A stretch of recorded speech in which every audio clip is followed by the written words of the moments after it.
I guess you could say I started from the bottom and now I'm here. I became an engineer by the age of 29. I had a few non-serious girlfriends during that time. I never told them what I was studying because I never felt like they needed to know. I guess I was pretty mysterious in my dating life. I did the same thing when I met my future wife. She didn't have very much money, but she could take care of herself. While we dated, she met my uncle a few times at family gatherings because I wanted him to help me decide if she was a great quality woman. My uncle became an involved father figure to me after my father died when I was young. My wife knew this, but she didn't know that he owned a nightclub in San Antonio that we frequented in our dating and early married life. I opened my own tech store, so I was there a lot. My wife worked with me, side by side for years. My elderly mother cleaned the office for us sometimes, even though I told her to take it easy. She lived in the same house as my wife and I, but she never intruded on our space because the house was big enough for us all. She cleaned for us, and I guess that was the most invasive she got, but my wife actually complained about this to me. She was annoyed that my mom walked in on her changing and routinely put her clothes away in the wrong drawers. I was shocked and mad that she was complaining about this. My mother was being so sweet by taking care of our laundry for us, even folding it and putting it away. It was extremely inconsiderate and unfair for my wife to complain like she was. This was my mother, not a maid that stole from her or something. I put her in place about this, making it clear that she can forgive my mother for any accidents or organizational mishaps, because we love and appreciate her and what she does. After this, my wife was pretty passive-aggressive towards me, and she started looking at her phone a lot, even as we worked at the shop together. When I asked her about it, she told me she wanted to go out with her friends since it had been a while. I reminded her that I had to work late to label new inventory. She said she knew that, and she was hoping I wouldn't mind if she went alone with her girlfriends.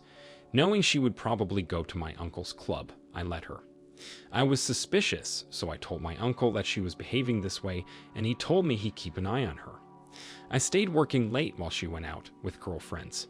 This same thing happened several more times over the course of a few months. On the 6th night she went out, my uncle called me.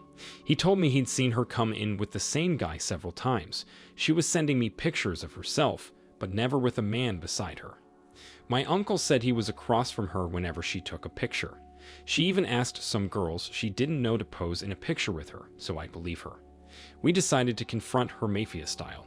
I drove there, snuck up to the 3rd floor balcony, and waited, dressed in a suit, for security to bring my wife and AP to me.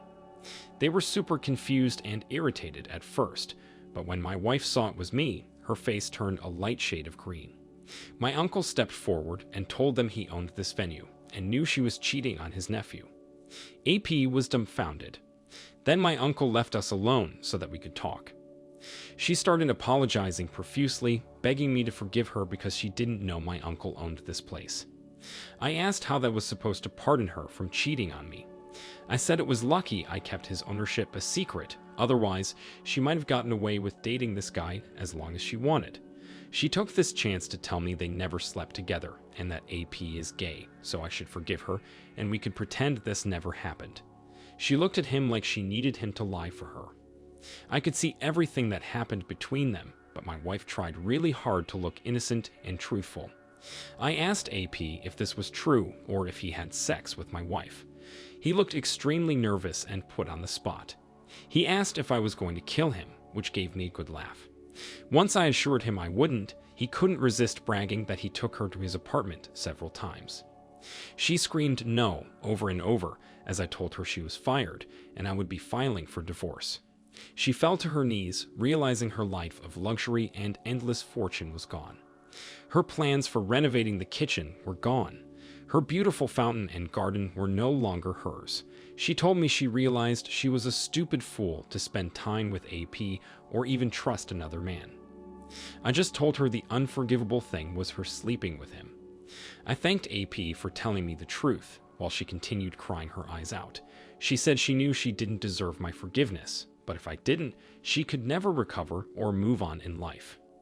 I said I didn't care what happened to her now because she proved herself to be less than worthy of my love and financial security. She was bawling as my uncle came out to the balcony and had security escort them out. She was banned from returning to the club. I partied hard for a few days and took a break from work. I met my next loving woman that way and got a lot of grief out of my system. I was glad I didn't have children with her and was able to stay strong and resist taking her back when she came to get her stuff out of the house.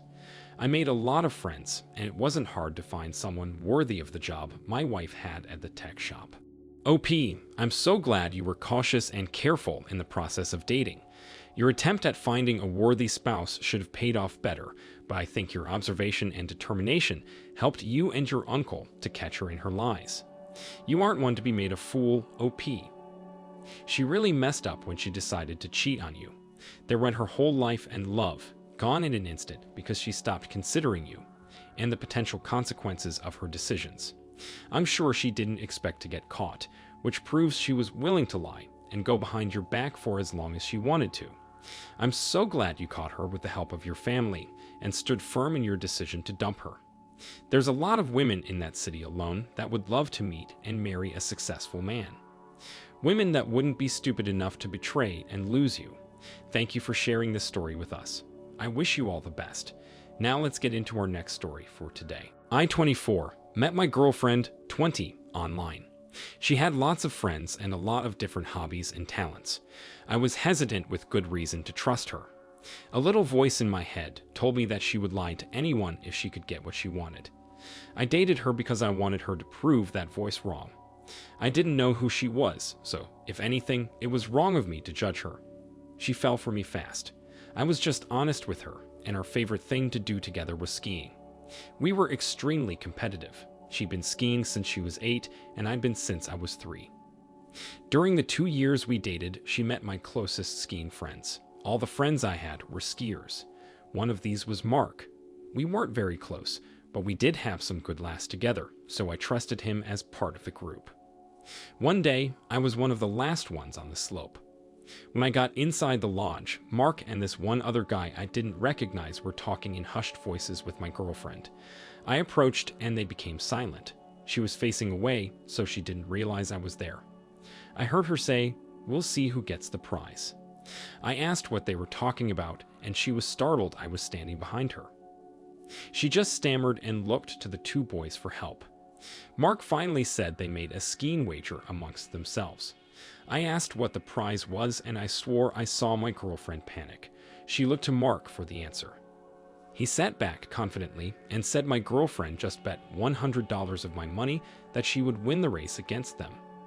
I was surprised she so confidently bet my money, but I was sure she could win, so I told them I backed it up. Mikey and the guy named Sal loved this. My girlfriend looked nervous. I told her not to worry about it because she was really good. When I said that, she just looked worse. The next day, at the top of the hill, I wished her luck. I followed behind them, even though I was not part of the race. She did extremely well, but Mark won. I congratulated him and paid him $100 right away.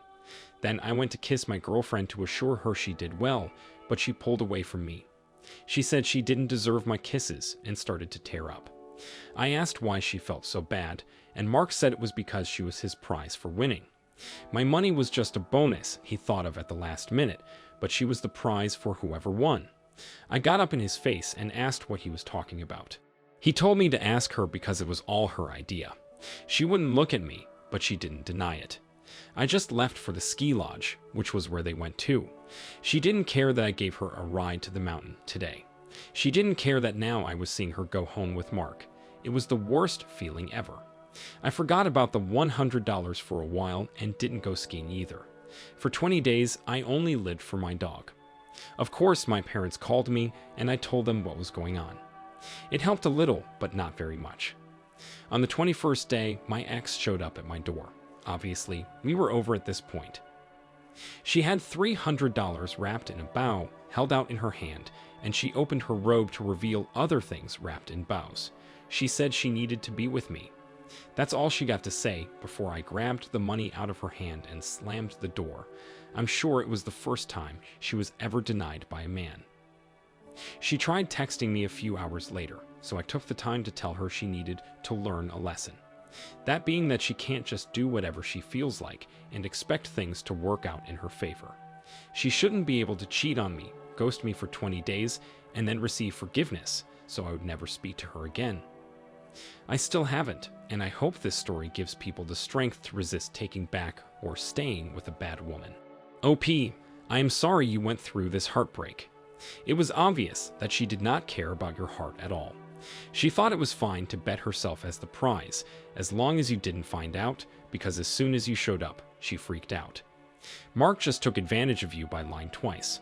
I'm glad you got your money back, plus interest. It was the least that inconsiderate girl could do.